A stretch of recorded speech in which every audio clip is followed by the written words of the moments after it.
very specific. We're going to talk about how unions actually affect our public safety in America. So, without further ado, hello, Chief Blair. Hello, Coach Love. How are you? I am fantastic. I'm so happy that you're here with us. Well, thank you for having me again. I really appreciate the time. hmm So this conversation actually developed, out of us just hashing things out and getting down to the nitty gritty of what is one or two things that we could do to really change public safety in America and make it better. And to my surprise, you said the unions. So tell me how that works. And you know that my comments are deliberate, and so that's just a precursor for your audience. But from my seat, and I'm gonna preface this by saying that I was once a union steward, so I am no way anti-union. I'm not a union buster, as you well know. I'm from the state Mhm. of Detroit, right? The cradle of the American labor union. And I should preface that too. I should readily say, by no means in our conversations did either one of us have a thought process or attitude that unions need to be busted up. It's just that there's a few things that are important to tweak when it comes to how the unions are involved with public safety. So we really do want to be very targeted and with surgical precision on how we are uh, looking to change the relationship with public safety and the unions. So, can you give us a specific example? Yep, 100%. And I will preface that by saying that at least in my state, right? I can't speak for the laws in every state, but in Minnesota, we have a binding arbitration process. We have a peace officer bill of rights, right? Which Okay. same as how the Constitution is supposed to apply to most of us. We can get into Okay. that later, but due process, right, is the key. But the problem is, and we talked about this earlier. I talked to the great Charles Ramsey, who was Mm-hmm. commissioner in DC Metro, Chicago, Philadelphia, some of the largest PDs in the country. And when I was a new chief, I asked him this simple question, and this was almost 10 years ago. What is the great Mm-hmm. challenge that we're facing in the next 10 years? And his answer to me was, young man, I'm glad I'll be retired because the binding arbitration system is going to destroy administration and policing as we know it. What he meant by that and what has come to fruition is a lot of the power or the ability for police administrators to get rid of bad police officers Okay. taken away um, by the unions and by binding arbitration. So here's the example I can give you. In the state of Minnesota, and this is a personal one. I'll give you two. Uh, Mm-hmm. I had an officer many winters ago, many years ago, Mm-hmm. that was checking all of the flame out boxes, is what I call them, right? Because we Okay. use a metrics to determine, boy, this officer is struggling. And this officer was checking a whole bunch of the boxes that led us as administrators to intervene. And Okay. I ordered that officer to get a fit for duty evaluation. Now, it's important to note that before we are licensed in Minnesota, you have to get a psych eval and you have to Okay. pass it. But once you get that first one, you don't have to get another one after that. You can go 25 years, and we all know that this career, this Wow. you in so many ways. Ask anybody who's been doing it, and they will tell you that, oh, well, of course you're going to change just by virtue nature of the things that you see. So I ordered Uh-huh. the officer to get a fitness for duty evaluation. I made it Okay. memorandum that I sent to the officer and to the union. I wasn't using it to try and terminate the officer. I genuinely cared about the officer and what was going on in the officer's life. And I didn't want that to spill over and turn into something awful on the streets. Within 24 hours, I got a court injunction from the union, and I was not. Wow.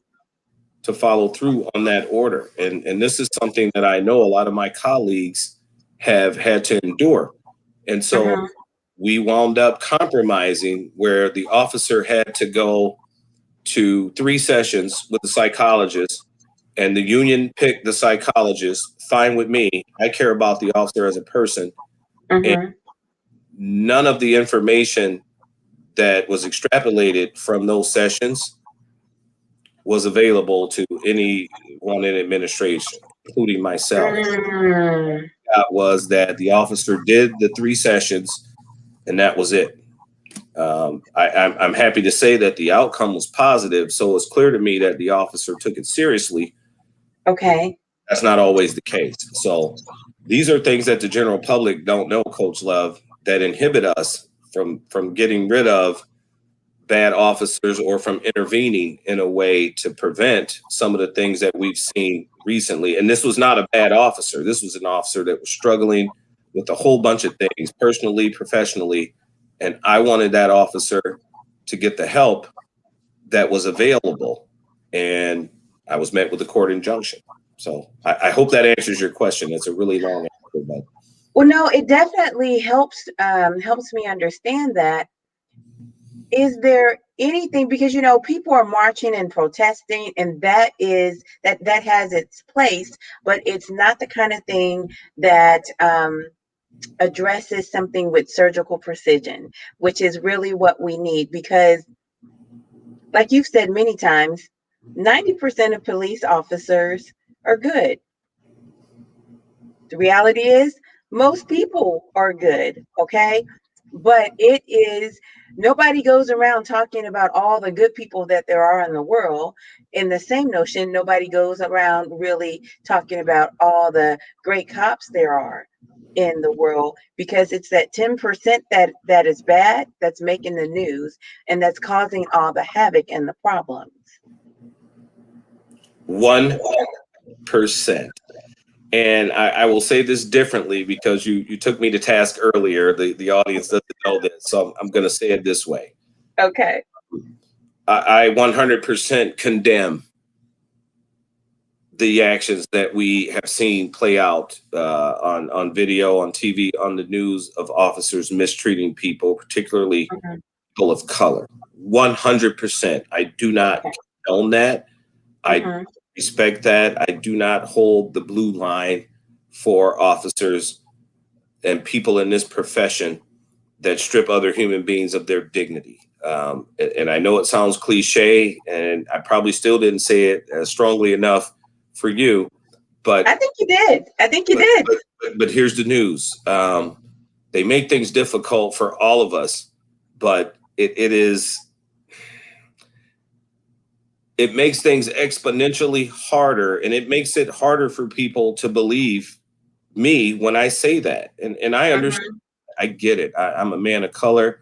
I know that there's disparate treatment. I know that the systemic racism and the history and all of the things on which our country was built are playing out before our eyes in the 21st Mhm. century. I get it. I really, really do. Mhm. It's frustrating as hell for me to still see some of the things go on that go on involving officers, particularly officers and communities of color. And so I try to keep control of my sphere of influence and do what I can from the Mhm.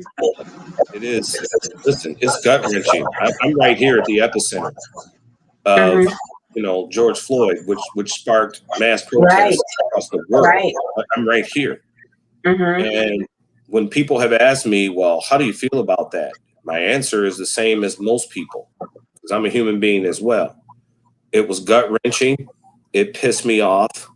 I wanted to go and clothesline that dude myself. Mhm. I'm angry. I'm sad. I've cried over it. It didn't need to happen. And there are just a whole bunch of things that went unchecked for us to get to that point. And we should highlight that he had some past history of sketchy behavior. So this wasn't his first incident. And as I've said before, I don't run the Minneapolis Police Department, so I can't speak intelligently about the specifics of things. But what I can tell you is to refer back to my initial story, right? How I started our visit today, and things like that don't just happen, right? There are some symptoms, if you will, to use a medical that we as leaders and administrators should be looking at, and we should intervene as soon as we see too many of those boxes being checked. I don't know anything about Derek Chauvin's history, what's been reported, so I don't want to comment on those things because I can't speak intelligently about them. However, I'm a human being and I can see, and what I saw was evil. Okay. Saw was demonic, and was one human being stripping another of his dignity, and it did not go down that way. It just didn't. Absolutely. So I want to put two ideas that we've talked about together.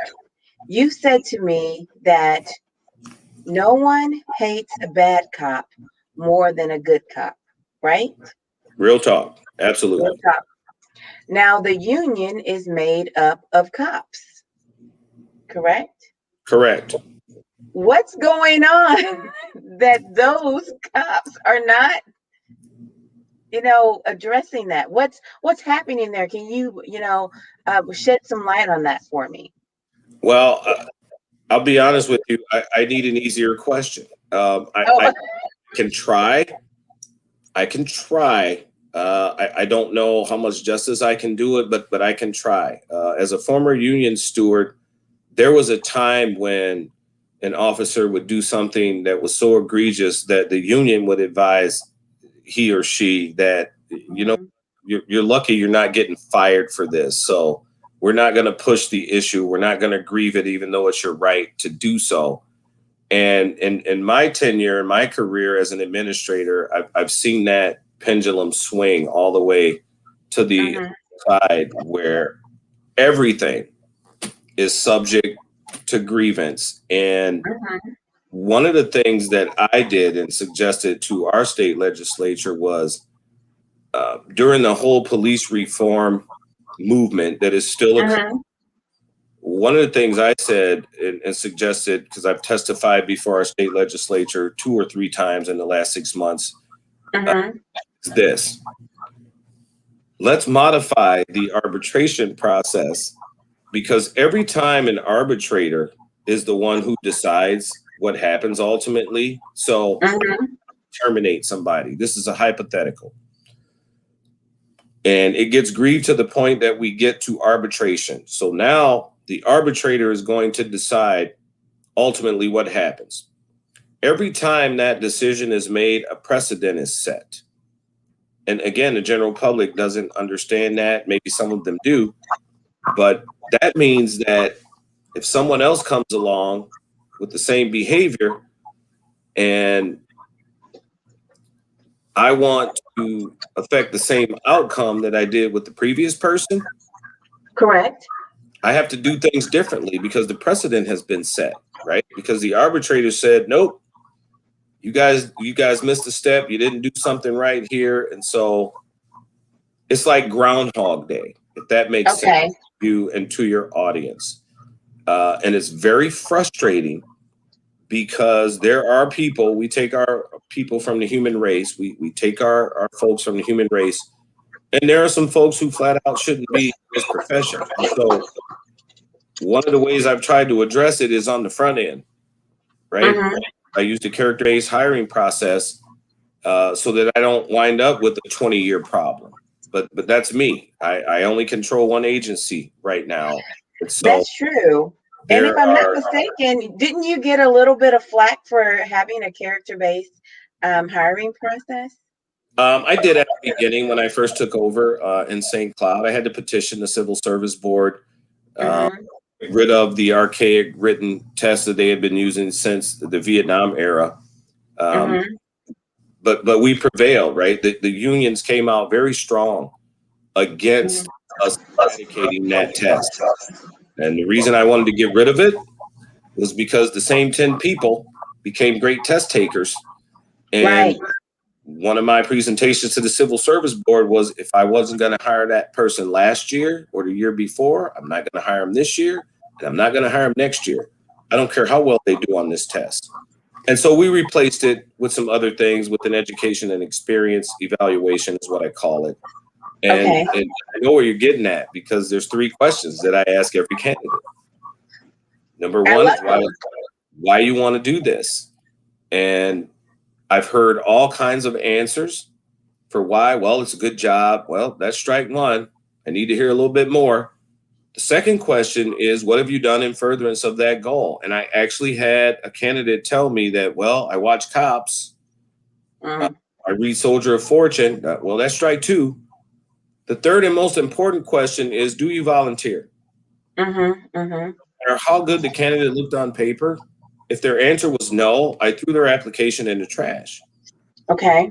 For the obvious reason. If you've never done anything for someone else who can do absolutely nothing for you, I can't use you. You're not going to do well at this job. If you just want to be a police officer because you got your ass kicked in the schoolyard and nothing flex, and you want to drive fast and have the lights on the car and all that crazy stuff, that's not what this is about, right? This is about service to me.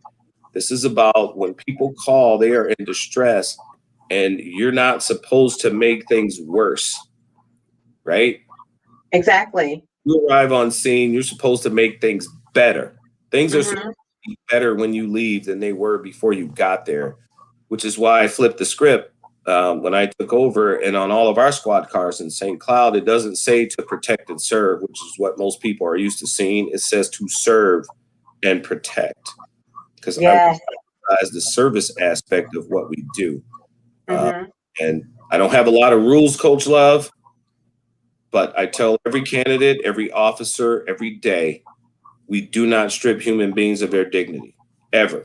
If you do, you have to come see me, and that's not going to be pleasant. So I'm trying to approach this thing, and this is pre-George Floyd and all the craziness that we've seen. I'm trying to approach this thing from a standpoint of humanity. Because as police officers in a free society, here's one thing I will never forget, and I haven't. We have a lot of power. I get it. Yes. And I know what it's derived from. I know the historical ramifications of it. I know what it means to some people. And I tell my officers, you have to understand that uniform and that badge means a lot of things to different people, right? For some, it's a symbol of service. It's a symbol of sacrifice, heroism, go on and on and on. For others, it's a symbol of oppression and tyranny and terrorism. And so we have to walk that fine line in between and understand with whom we're dealing, and understand that that badge and that power should be treated with reverence. It should not be abused, and it will not be abused on my watch, in my sphere of influence. So, again, another long answer, but I know I'm that corny guy, and I hope your audience understands that I mean it. I mean every word, because of how I was raised, because of where I was raised. I'm trying to use my platform and my education and all my blessings for good. Now, to a lot of people, they don't know that you were born in Detroit, right? So your mindset is, and you came to Minnesota like in your college years. Right. Chasing my hoop dreams. Okay. So you weren't born there. You just became a part of that community, based off of relocation. So your actual background, you really do know what the streets are like. Yeah. I mean, I grew up in the D. And I grew up in the most violent precinct in the most violent city at the time, right? I mean, there was nothing for Detroit to have several hundred homicides a year. I seen more violence from my front porch before I was 10 years old than I've seen in 26 years in law enforcement. And so when you grow up in that kind of environment where there's chaos all around, and I mean, I dodged random gunfire to get to school. Wow. But the funny part is, and I mean, and I grew up with people who, went to prison 30 years ago and are just getting out. They were my neighbors. They Wow. were drug dealers. They were pimps. There was prostitution. Murderers. So the backdrop and the things that this generation sees on CNN, I saw from my front porch. So did you get any Motown in you? Oh God, are you kidding? How can I not? The Four Tops are right down the street. Okay. Hitsville was 3 miles away from where I grew up. Yeah, my grandmother lived around the corner from the Motown studios. So, but the thing is, and this is gonna sound disingenuous, but it's true. Mm-hmm.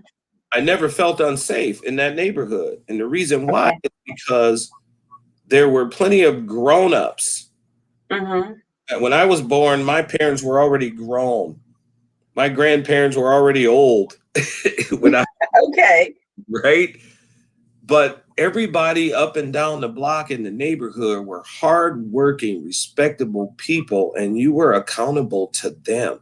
I grew up in an era where, if your mom wasn't home and you did something down the block and Mrs. Johnson saw you, she would get that ass and then call your mother before you got home. And when you got home, double jeopardy didn't exist, so you would get it again. My point is, there were expectations, there was accountability, even though, our zip code dictated to some people what we were supposed to be like. Mm-hmm.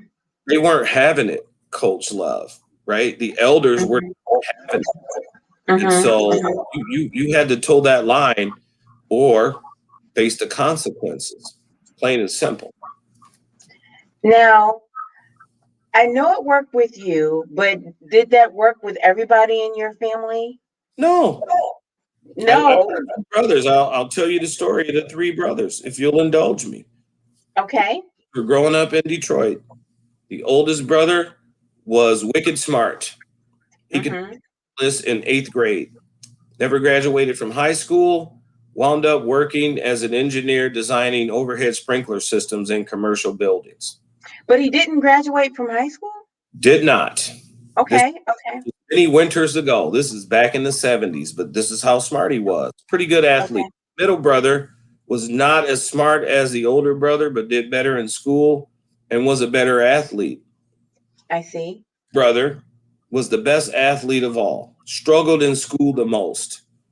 Only of the three brothers to get a Division I scholarship offer to play football. Boy could Okay. ball a country mile. Okay. Oldest brother and the youngest brother both went to prison. Oldest brother And the youngest brother both and went. wait a minute. So the oldest brother was the engineer, right? Yes. Okay. And the youngest brother was the best athlete, correct? Yep. And Okay. struggled the most in school. And Okay. looking at the middle brother. Okay. And So so you did all right in school and you did all right as an athlete. I did what I was told. You understand? Okay. When Yeah. my parents told me to do something, that's what I did. I tried not to be a hard head, and I am by no means Mm-hmm. like. But if my mom told me to be home at 9, I was home at 9. Because if I came Mm-hmm. at 9:05, there was going to Mm-hmm. be there was a consequence, and so I Mm-hmm. learned real early I wasn't impervious to pain, and I just didn't want to do stuff that would get me beat up. I mean, I grew up in an era where our parents hit us, and I'm okay with it because we turned out okay. But you got your butt beat if you did stuff that you knew better than to do, I guess is what I'm saying. I got it. And they never steered me wrong.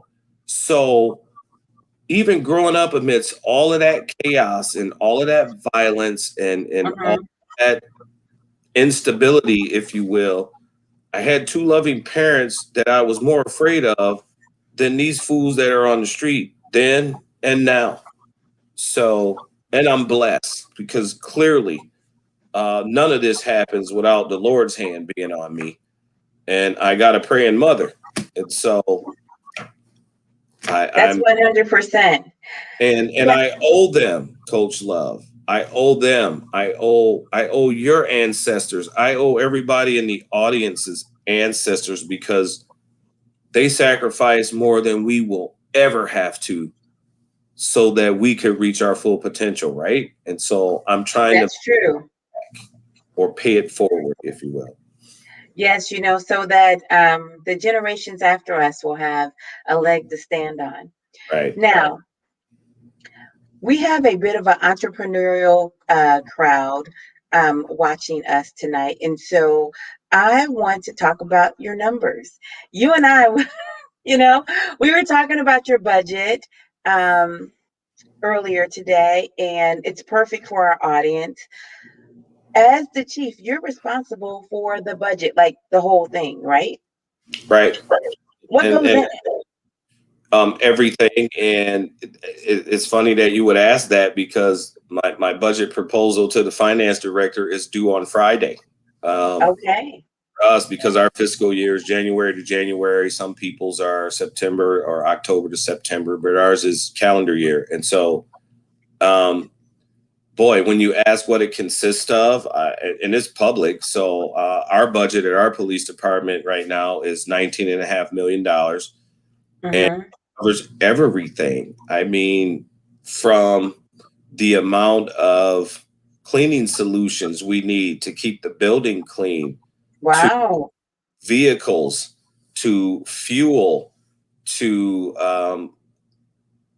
operations costs and fees for IT, right? Computers, Okay.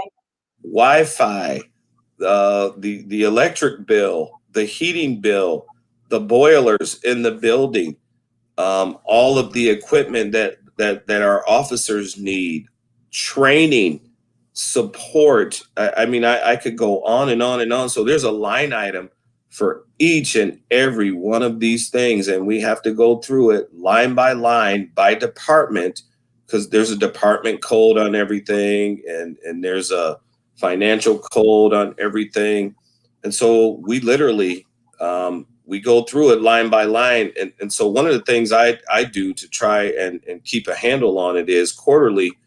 I have my controller give me a quarterly report. So Mm-hmm. we are, right? So in January, I get my allowance, right? Mm-hmm. Okay. In March, I want to know how much we've spent and I want to know on what. And so she gives me what she calls a roll up, and it shows me here's what we've already spent. Here's what we're projected to spend for the rest of the year. Here's what was on that line item. Here's what we have left. Now, what people don't know is that, particularly in public service, a vast majority of that is already spoken for in pay and benefits for the officers. Those things are dictated by the union contracts. Mm-hmm. Mm-hmm. Right. And so, I'm glad you brought that up because I was wondering what connection does the union have with your budget, and what say so do they have as it relates to your budget? So it's that kind of cost. and they negotiate those things with the city. I am not a negotiator, and that's deliberate. It's on purpose. And so Mm-hmm. in our case, our city attorney, our city administrator, and the finance director negotiates with the unions. I have seven different unions in my building alone. Stop. Wait. Hold. Seven, 7. seven, 7. seven. Can you name them? What are they? They're everything from so you have one for the line staff, entry level officers. You have one for the supervisors, right, of uniform patrol. You have one Uh-huh. for management. You have one for civilian supervisors. You have one for other civilian employees, and then you have one for Okay. maintenance people. So they're all different locals, and Wow. Okay. different contracts because they all have different pay scales and all that stuff. So those things are negotiated at the city level with us as administrators, strictly in an advisory role, only to determine if we put this language in the contract, how will that affect the operational aspect of the PD? And so Okay. that's we're just advisors. We don't I don't care what the union and the city decides they should get paid. That's Mhm. out of my wheelhouse. So hold on, I gotta stay right there. I gotta connect these dots. If you notice, that's what I've been doing. I'm just connecting the different dots. So just because someone says defund the police, it does not mean that it's going to necessarily affect a particular group per se.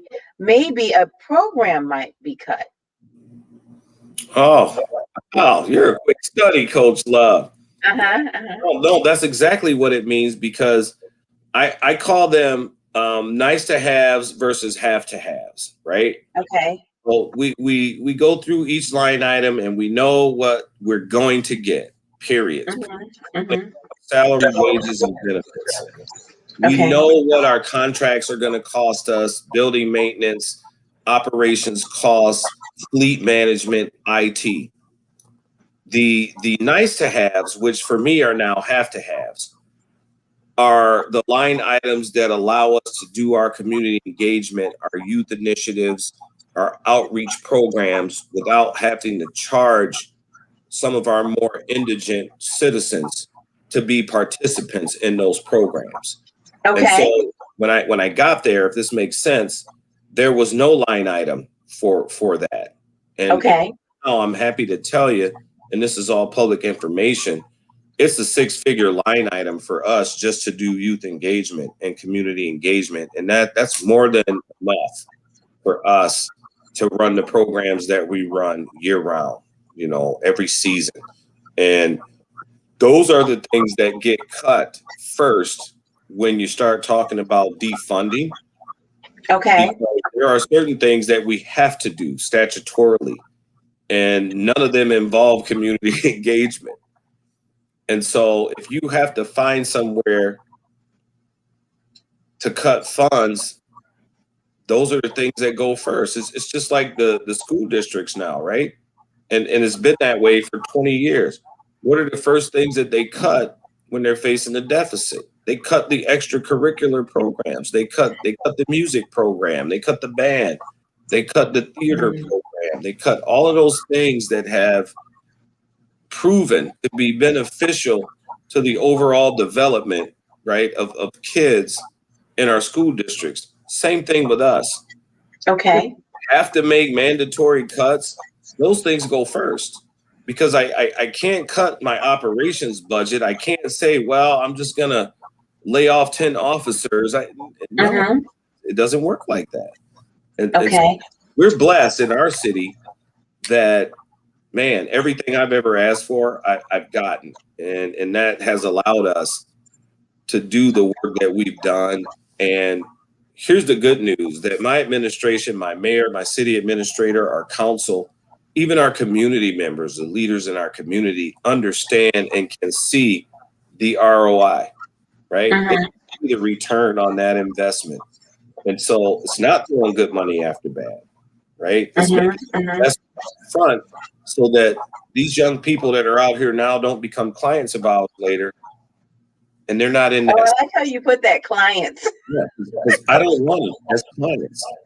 And there was a Wow. study by the Amherst Wilder Foundation that actually put Mm-hmm. out on your ROI for every public dollar you invest in youth. Mm-hmm. They did a study, and it shows you and it tells you this is what you get back long term in dollars. Okay. If you make sure that that person remains a productive citizen and a contributor positively to your community. Mm-hmm. You invested $1 in them 10 years ago, you're gonna get Mm-hmm. dollars back. You're gonna get how many dollars back? Like 10. I'm just using an Okay. example. But the Okay. ROI is gonna far outweigh the initial investment, is the point I'm making. That's amazing. Now, I definitely want to talk a little bit more about this, but I have a curiosity that's rolling out there. If there is a bad cop, um, they're just unhealthy for the system. Does the money, like, let's say that they abuse someone, does the money that um, the person they like someone sues and gets awarded money, does that come from your budget, or how does that work? It depends. It's different from state to state. In Minnesota, we have what's called the League of Minnesota Cities Insurance Trust, and so they Mhm. typically are insured, right? They're our surety bond, if you will. And Mhm.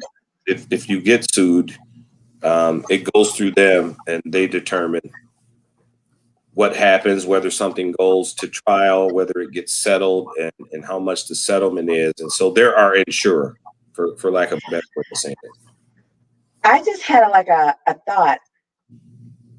I want unions to truly protect officers. At the same time, I want unions to care and be accountable um, for the kind of police officers that they protect. So if you protect someone who has no business being there and they cause damage, I wonder if it would be a good idea for them to have to pay some kind of restitution, you know, involved in that suit. So let me, Officer Paul, um, you say, hey, he's having trouble. He's a you write him up and you want to, you think he needs to leave the force, and you suggest for him to take a break, be terminated, or whatever. And the union says, no, Officer Paul's awesome. We're not letting you terminate him. Okay, fine. Officer Paul then goes out and he causes harm to somebody. The family sues and somebody has to pay. For me, because the union decided to keep him, maybe they should have to participate in the restitution for that harm. Hmm. It's a very tender notion, Coach Love. Yeah, yeah. And I'm totally not asking you to agree, but I'm just no, putting no, all the pieces. I'm simply saying there you go, being logical again. But you have to keep in mind that a lot of these things are statutory, right? Mm-hmm. Mm-hmm. So the union's primary job and focus is collective bargaining to get the best possible deal and working conditions for their members. No, don't stop. Just stay right there. Because they want the best possible working conditions and they want their officers to be safe, and nobody hates a bad cop more than a good cop, they don't want that. See, I'm just kind of putting all the pieces of the puzzle together. If I'm in charge of the police union, I want to protect my officers in every single way. Okay? And I don't want some guy like Chief Blair telling my officer that he needs to get out of there. I don't. You administrator, you paper pusher, you. I don't want that, right? But at the same time, I also don't want some guy half cocked ruining my ruining reputations for the cops and causing the community to hate police officers, right?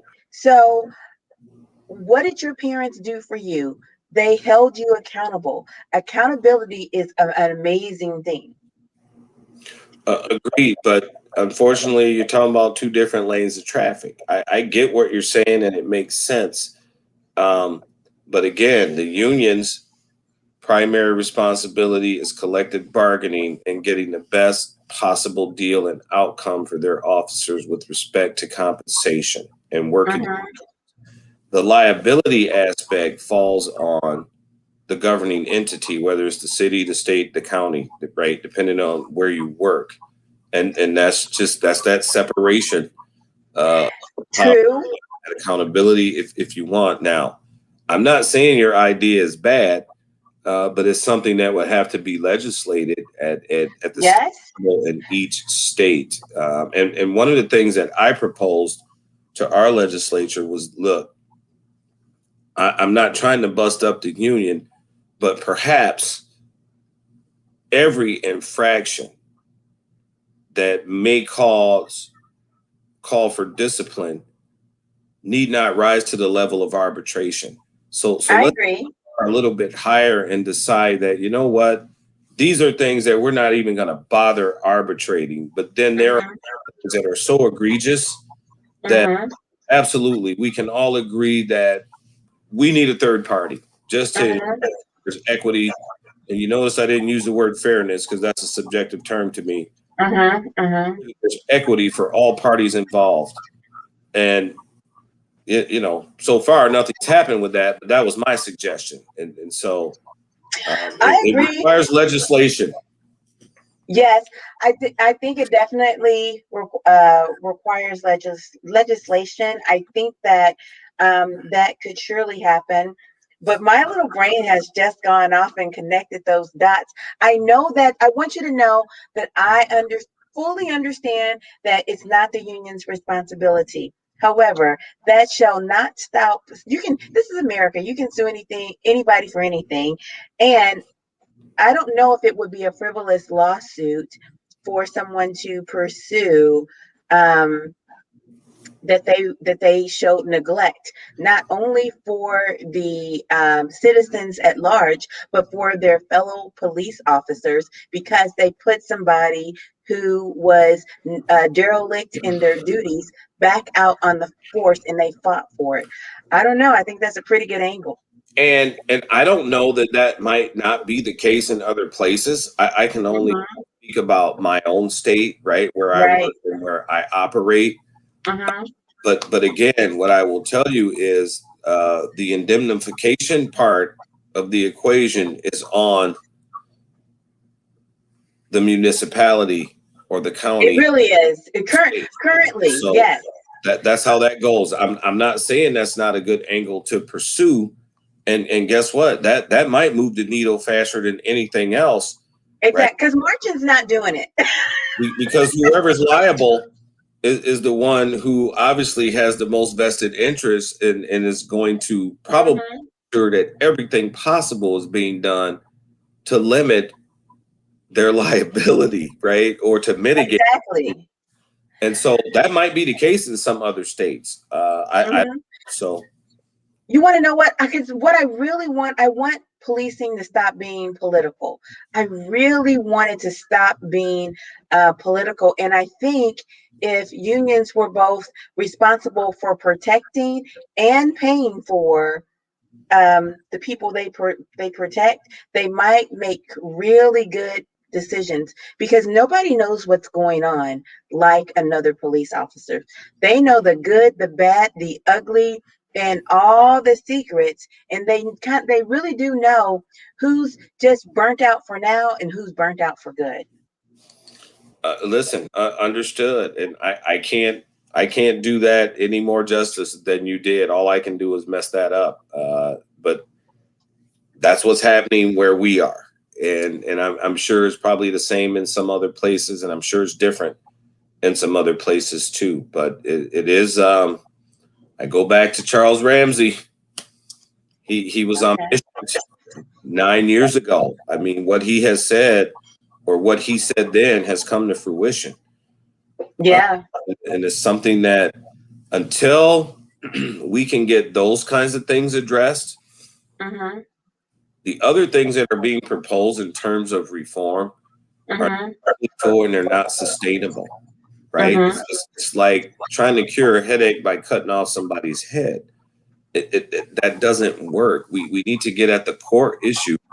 And that's just one part of it. I'm not saying that the unions are solely responsible for bad police officers staying on the job. It's just one aspect. It needs to be a comprehensive,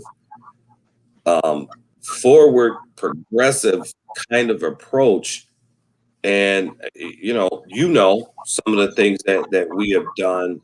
And to me, it starts with whom you hire and how. That's how we started. 100%. 100%. If there were more police departments that adopted your way of hiring, it would cut some of this off, really a great deal of this off, before it even happened. That's the goal, right? You don't want a 20-year problem. And so again, we take our personnel from the human race, but there are things you can do to mitigate and to help you determine if this is somebody that deserves a shot to be in this most noble profession. Now, none of us ever know until the boots are on the ground how a person is going to perform, particularly in a stressful situation, and we have built-ins for that, right? Once you're done with the police academy and you come on, you have to go through a field training process, at least in our agency and in most places. That's 4 months. That's 16 weeks. 16 weeks is up. If you're not cutting it, you're out, right? You're out. And we don't have to give you an explanation. It's like to steal a football analogy or a sports analogy. Bring your playbook into the coach's office and you're fired. I don't have to give you a reason why. And now you make it through that 16 weeks, you're still on probation from the first day you were hired until a year expires. Okay. So you're on probation for a year and you can be let go for anything, period. Without cause, I guess I should say it that way. You can be let go without cause. So if you make it through, the police academy, which is usually anywhere from 10 weeks to 6 months, and then another 4 months of field training where you're with a senior officer who's kind of showing you the ropes, and then you're on probation for another 6 months, and you make it through that, great. And our program is designed to ferret that out. And I can tell you, I terminated lots of people. I don't take any pleasure in that. But if they are showing you all the signs that they are not going to do well in this job and you keep them, shame on you as a leader. And there are plenty more that I have tried to terminate that I have run into obstacles with. But the point is, the general public doesn't know that there are things in place. And sometimes it just comes down to, who's the one with the pen? Who decides at the end of the day? Nobody likes to fire somebody. I mean, right? But for me, if you're not making it, and I sit down with each of them and I talk to them and I try to reassure them that this isn't for everybody. It doesn't mean that you're a failure in life. It just means that at this particular point in time in your life, in this particular place, you didn't have what was needed for us to keep you on. And so we're not lowering our standards just because you might be a nice person or, boy, you got a family, you got mouths to feed, because what we do is life and death. That's my philosophy. And I need people that are up to the challenge every day, not sometimes. There you go. I love it. I love it. So, I said we were going to go back to your budget, and I want to go back to your budget because I want to unpack more of what's in there. So I realized that the toilet paper is in there, the cleaning supplies are in there, and all of the staffing costs, benefits costs, those are in there. I do know you have some outreach programs that are in there. Can you be a little bit more specific about what those outreach programs look like? Yeah, we oh my God, we probably have 24. So I'll just focus on a few of them, particularly the ones that are geared towards the youth. We have what's called the St. Cloud Youth Leadership Academy. It's called SCYLA. That is a program where we take at-risk kids between the age of 13 and 16, and we get them out of the neighborhood, out of their environment, and we take them to Camp Ripley, which is a military post about an hour away from our city. And entire curriculum built around three tenets, and they are respect, responsibility, and trust. And so there's a very structured curriculum, and it covers everything from conflict resolution to table etiquette. Oh, wow. They have part of the day where they're in the classroom. We bring in guest speakers and subject matter experts on everything from healthy relationships. Again, table etiquette. How do you know which one is the salad fork? Because somebody taught you. Nobody's taught these kids. They're living in really difficult circumstances. There's a physical fitness aspect. There's a nutrition aspect. There's a Mhm. one-on-one personal interaction aspect. And this is staffed by all of my school resource officers. Why? It's very Mhm. deliberate because we get our kids from the school district. And so those officers are going to be the ones that see them all year. And so we run Okay. a program at the end of summer. And so they Mhm. come home, and 2 weeks later, they're back in school. And Okay. those are the folks that they're going to be dealing with, right?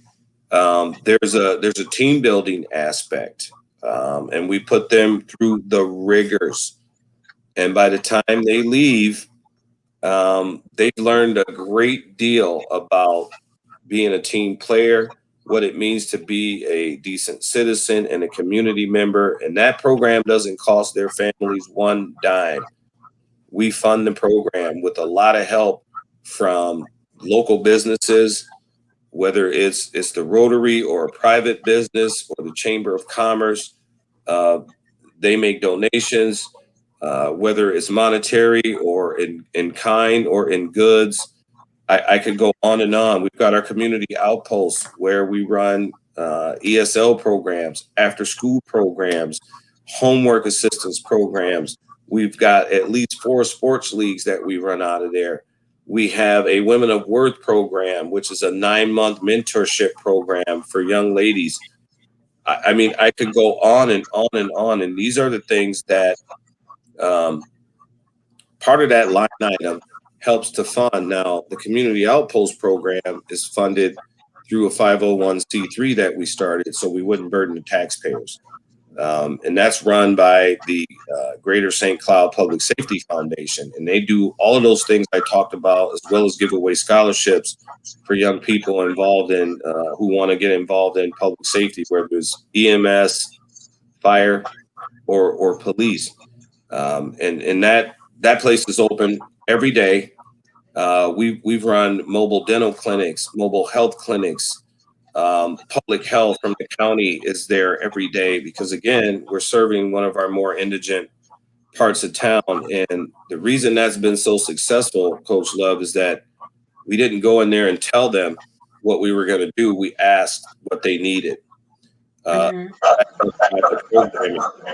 And God bless them, Tom Emmer, excuse me, our representative in Congress at the U.S. Mhm. House of Representatives has put Okay. forth a bill to get the DOJ, the Department of Justice, to appropriate funds so that community outposts can be started all over America because they can work anywhere. It doesn't have to look like ours. We took our program from Racine, Wisconsin. Okay. We founded it and we modified ours to fit the needs of our community. So Mhm. those are some of the things that we've done, and that's just a really small sample size of things that we've done that have worked. I told you the story this morning. The narrative is that young kids of color are terrified of police, especially white police officers. Well, one of our local news stations came up and did a story about our community outpost. And the last shot, or one of the last shots in the piece, was a bunch of kids of color sitting on the hood and around a marked squad car. Mhm. And my sergeant who runs the community outpost, looked at the reporter and said, "Do these kids look like they're scared of the police?" Mhm. And it almost reduced me to tears. And I'm serious because if you looked at it, the last thing they were was scared. Right. Because we are reaching out to them constantly and we are meeting them where they are and we are trying to address and meet their needs as best we can, even though these are not police issues. Let's keep it real.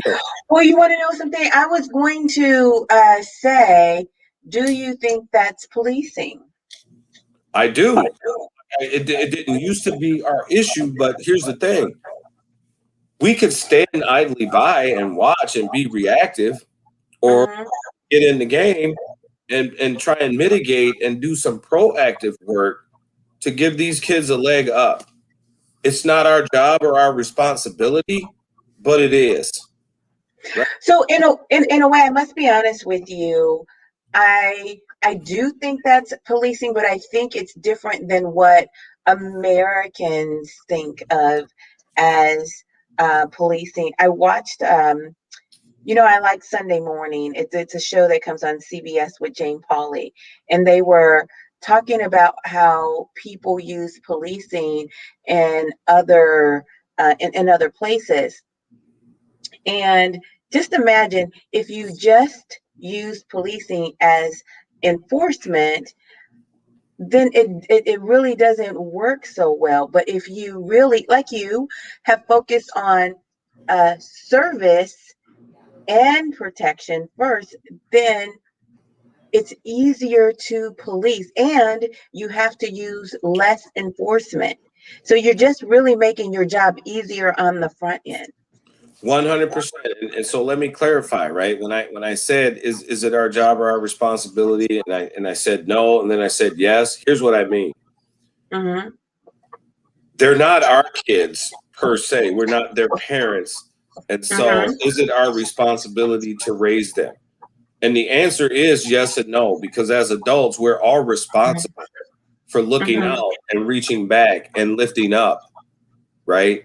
The generation Right. that's behind us. And so I that's the context that I meant that in. And Mm-hmm. not to mention, we care about them as human beings.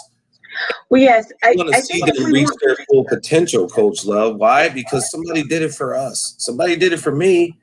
And so I definitely agree with that. I think if we want to produce citizens, we have to create civility. We can't yes, have citizens without civility. It doesn't work. 100%. And that's why I created my kindness app, right? And my TED Yes, talk. yes, yes. That's why that excuse me. That's all part of this. It sounds stale. I know it's not the prevailing wisdom in my profession, but this is how I'm trying to use my platform. Well, not trying. Let me not even say that. This is how I'm using my platform. Mm-hmm. Sure that I do the same for others, excuse me, that a whole bunch of people did for me. And Mm-hmm. we give a damn about these kids, man. We want them. And here's the other beautiful part. When we are running our programs, whether it's through the community outposts or through our PAL, our police athletic league, or our youth leadership academies, they get to see us before there's a crisis. They Mm-hmm. see Mm-hmm. the human being inside that uniform before we have to call, before we get called to their house for domestic or for something else, insane that no kid or adult should have to endure. Mm-hmm. And we establish what they call rapport, right? That's how I like to put Okay. it. We Okay. establish that rapport with them, and then they see that we are just doing a job, but they already know because we've shown them some love and some compassion and some concern. I was almost reduced to tears today, and I'm going to be quiet because I know we've gone over a little bit. Um, Mm-hmm. one of, so I walked into my PD today. This is how old I'm getting. And one of our newest employees, as a part timer who wants to be a police officer, and she's going through our system, right, as a community Mm-hmm. officer, and she will eventually work her way up to being a licensed peace officer, was one of our kids from our youth leadership academy. Oh, that's awesome. And this is how old I'm getting. She went through the first class we did for females 5 years ago. And now Okay. grown up, and she's in her last year of college, and she wants to be a police officer. And my point in telling this story is that this young lady was in a rough environment, Mm-hmm. a terrible circumstance at home. Mm-hmm. And I'm not saying that we had everything to do with it, but I know Mm-hmm. that she has continued to reach out to us since the first time she went through our academy, and we have continued to reach out to her. And look where she is right now. She's going to be a college graduate, and she's going to live her dream of becoming a peace officer. And I have no doubt that she is going to do this job with compassion and concern and humanity for other people, because she's going to have empathy because she knows what it's like to be on the business end of life's cruelty. Awesome. You know what? That's a perfect place for us to pause, because I got to have you back. But I'll tell you why it's perfect, because it takes us right back to our budget, because your program saved recruitment dollars. So how about that? How about that? All right. Thanks for watching, guys. You have a good night. Okay.